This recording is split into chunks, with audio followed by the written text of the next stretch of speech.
Dans un texte publié sur sa page Facebook, le sociologue Lahouari Hadi explore la perspective d'une Syrie post-islamiste, concept qu'il compare à l'évolution du christianisme politique en Europe au XIXe siècle, marqué par l'émergence des démocraties chrétiennes et des sociodémocrates d'inspiration chrétienne.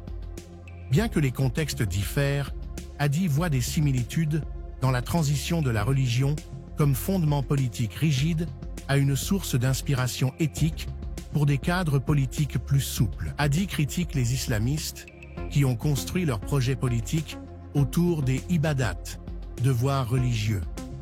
Cette approche, selon lui, est contraire à l'esprit du Coran, qui réserve le jugement des ibadat à Dieu seul. Les hommes, en revanche, sont responsables des muamalat, actions profanes, et doivent élaborer un droit en fonction de leur culture et de leur conscience sociale. Il réfute la notion, souvent véhiculée par des orientalistes, selon laquelle la charia serait un code juridique immuable. Au contraire, il distingue la charia comme idéal moral de justice divine, inatteignable pour les hommes, et le fiqh, un droit religieux séculier construit par des fuqaha en fonction des réalités de leur époque. Le fiqh, bien que pertinent dans les sociétés du Moyen-Âge, ne répond plus aux besoins des sociétés musulmanes modernes. Hadi illustre cela par l'évolution des normes culturelles. Ce qui était acceptable, comme le mariage des filles de 12 ans au XIIe siècle, est aujourd'hui rejeté. Ce changement reflète l'interaction entre la vie, l'histoire et les exigences sociales, forçant les islamistes à s'adapter ou à disparaître. Erdogan, qu'Hadi qualifie de post-islamiste, en est un exemple, reconnaissant qu'un État religieux est une impossibilité pratique et théologique.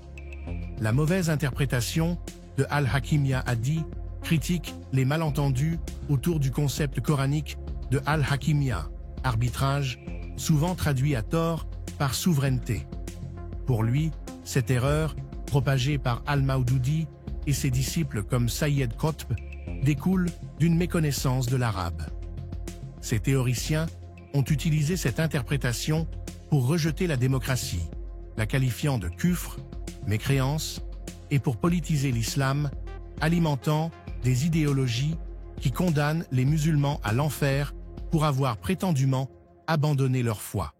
Hadi lie la montée de l'islamisme radical à l'échec des régimes nationalistes arabes tels qu'Assad, Nasser, Saddam et Boumedienne, qui n'ont pas engagé les réformes théologiques nécessaires pour adapter l'islam à la modernité.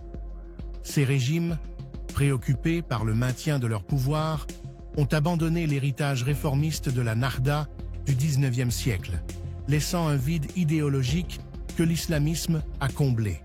Pour Hadi, le post-islamisme est une rupture avec les doctrines de Mawdoudi et Qutb.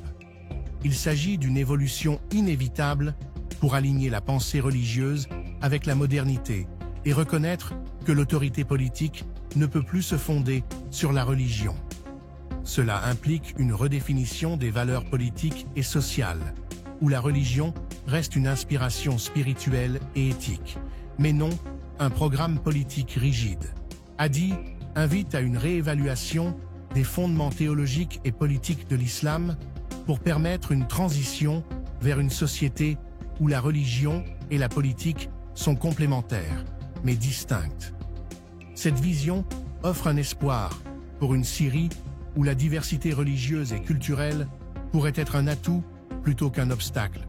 Lahouari Hadi lance la discussion.